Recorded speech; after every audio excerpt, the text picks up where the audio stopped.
Hey everybody, Rebecca here for the next episode of the Monday Mr. Money Mustache Motivation. He's a popular financial independence, retire early blogger. On Mondays, I share a blog post of his and we discuss what we think in the comment section down below. This article is from March 15th, 2015. It will be listed in the description box below if you would like to go to Mr. Money Mustache's website and learn more about him. This one is titled, When Ridiculousness is Ubiquitous. Imagine that you are floating comfortably above an alien planet, observing the really insane species that lives there. We'll call these beings sheeple because their incredible tendency to follow the herd, even if it is running right off a cliff, is quite similar to the behavior we see in sheep here on Earth. Almost everything an individual of this species does is heavily influenced by the sheeple around it. Despite the potential for incredible intelligence, they rarely stop to evaluate why they are doing what they do each day. As you zoom in on various parts of the planet, you notice fantastic patterns. In one area, the sheeple wear red costumes and fiercely criticize those who wear blue, but just on the next continent, blue wearers are in the majority, and they are beheading those who dare to wear red.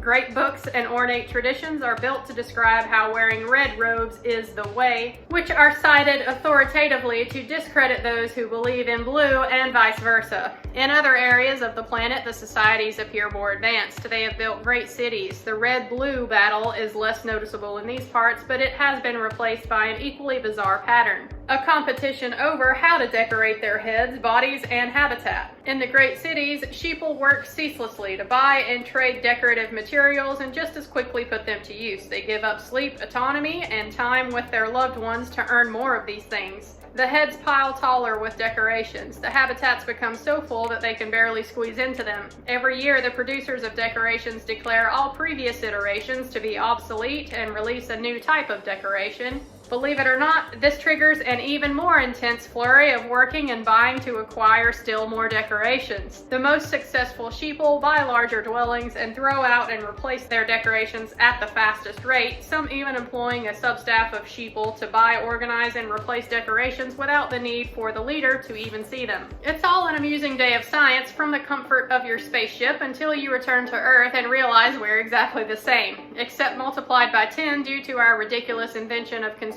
borrowing. Noticing this myself, I've been doing some closer bits of scientific observation right here on our own planet. In one incident, I traveled to a distant suburb with my son to attend a child's birthday party. The homes in this middle-income area were tightly packed with short driveways, but each place was outfitted with at least 2 enormous luxury vehicles, often trucks, so big that they had to spill out to consume the entire street. The interior of each house was clad with beige carpets, artificial finishes, and tiny windows placed with complete disregard to the prevailing direction of the sun. At the party, every food was an unrecognizable assembly of chemical compounds ripped out of a brightly colored box, served on styrofoam plates which were promptly discarded into a black plastic bag. Every gift was a plastic and metal recreation of a famous movie character or vehicle ripped out of another plastic package. There was a television in the kitchen blaring news and advertisements. The unhealthy parents drank beer and ate cake and sighed about not having enough time or money to spend more time taking care of their home or their kids or themselves. All of this took place in a neighborhood with beautiful walking paths and parks and a modern utopia of a school just down the road. But every weekday at 2:45 p.m. an ominous horror begins, as immense and powerful passenger vehicles will ease down the road and come to a halt at the prime spot of the school's pickup loop, and the engine will be left running. This leader will soon be followed by another van or truck and another 10 and another 100. Soon there will be a poison-spewing circus of completely batty people sitting there idling in sleek 400 horsepower Mercedes SUVs or clackety diesel jacked up yellow off-road Super Duty trucks, comparatively small-looking Honda and Toyota minivans, new cars, old cars, and anything else they can find that burns gas and wastes money. The lineup grows to fill not just the gigantic asphalt loop provided by the school, but also the driveway leading to it and hundreds of feet of the public road. Everyone talking on their mobile phone, everyone idling, killing each other and each other's kids. Everyone with debt and many with a net worth less than zero, most of them dangerously out of shape and beginning to suffer from health problems due to inactivity. And every one of them convinced that he or she is going through life in a perfectly reasonable way, trying to get ahead and take good care of their kids, but things are just hard these days unless you're one of those privileged, lucky, elite 1% multimillionaires that we read about in the paper while cursing our own fate. the fate of the middle class. What the fuck is going on here? Why are we so ridiculous even without acknowledging that we are? Curing the disease. See, I can pretend to be astounded by what is going on, but it's a natural consequence of our evolutionary history, the way you and I and all of us are built. We are social beings, which is our greatest strength because it allows us to work together and accomplish bigger things, but it is also one of our greatest weaknesses because it allows us to adopt stupid and irrational ideas in mass quantities as long as we see the other people around us doing the same thing. It is hard to become any less ridiculous without realizing this massive critical flaw in our reasoning that nobody ever talks about. Like the innocent beings on the planet of the sheeple, we take our cues from our immediate surroundings. Just look outside your own country or time period to see how big this effect is. In some areas, it is totally normal to require a woman to be covered completely in fabric so that no other male human can lay eyes on her, and some of these women even voluntarily enforce and pass on the tradition. This is happening right now, and these people are just as intelligent as those that surround you. In a nearby country, the women lounging in bikinis on a public beach may be attorneys or chief financial officers on the weekdays. Which tradition is considered ridiculous depends on who you are. In other words, social surroundings you have absorbed and adopted as your own. Here in my own country, similar social traditions have traditionally regulated what you can eat or drink, whether you can vote or marry, and whether you should teach science or the local religion in science class. The battle that I am currently fighting is comparatively mild.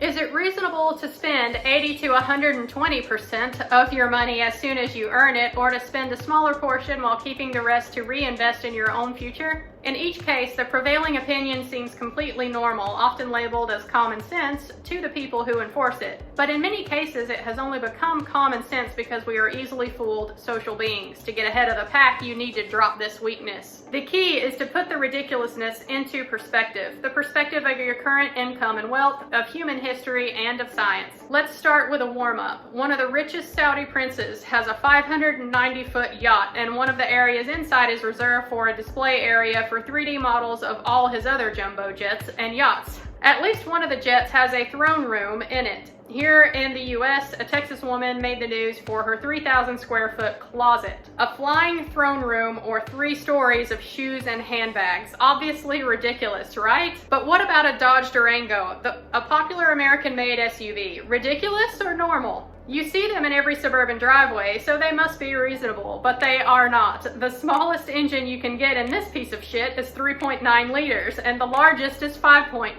That is enough engine displacement to easily power 10-passenger vehicles if they were designed by vehicle designers rather than marketing representatives. It has the passenger capacity of a wagon, but the engine and fuel economy of a dump truck or a school bus. The performance is blundering, blind spots are enormous, build quality is poor, and yet the sticker price is astronomical. And yet people line up by the hundreds of thousands to borrow money to buy these things and use them to drive to shopping malls. But it doesn't stop there. I'm just revealing my personal bias because my own social surrounding is mostly Mustachians. My own lifestyle is also totally ridiculous. I'm building the second bathroom in my house right now, which is already ridiculous because we already have one perfectly good one just at the other end of the house. Over 103,000 pounds of floor-to-ceiling tiles and concrete, and that's just the prep work so I can add the brush steel trim kit to the insane Danzy shower valve, a system that cost me over $200.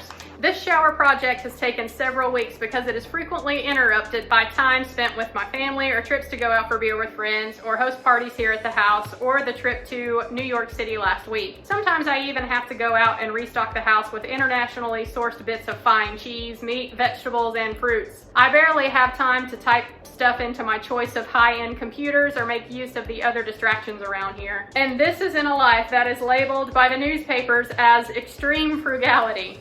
It is all ridiculous. Your life and my life and the lives of all the normal people around us. If you've ever bought a garment, vehicle, or a dwelling with style as even a remote consideration or prepared a multi-course meal with taste as one of the factors, then congratulations, you live a big, wonderful, ridiculous life. If you have any means of transportation besides walking, congratulations again, because you've hit the big time. You have so many options open to you, so much flexibility to change your lifestyle, empower yourself, spend less, earn more, and move to new places as you see fit. But to claim that freedom, you need to look around you and see that these trapped tiny sheeple around you are not normal or sensible. They are obedient followers of the social script, trapped so tightly that they can barely move. And although you're a social animal too, you can rise up to a far happier lifestyle just by becoming a tiny bit less ridiculous than average. It is ridiculously easy. All right, y'all, what did you think of this one? I loved this one because I know it will probably strike a nerve with some people, right? I mean, you can still find Dodge Durangos easily out on the road today, and people don't give it a second thought. He is absolutely right. We just do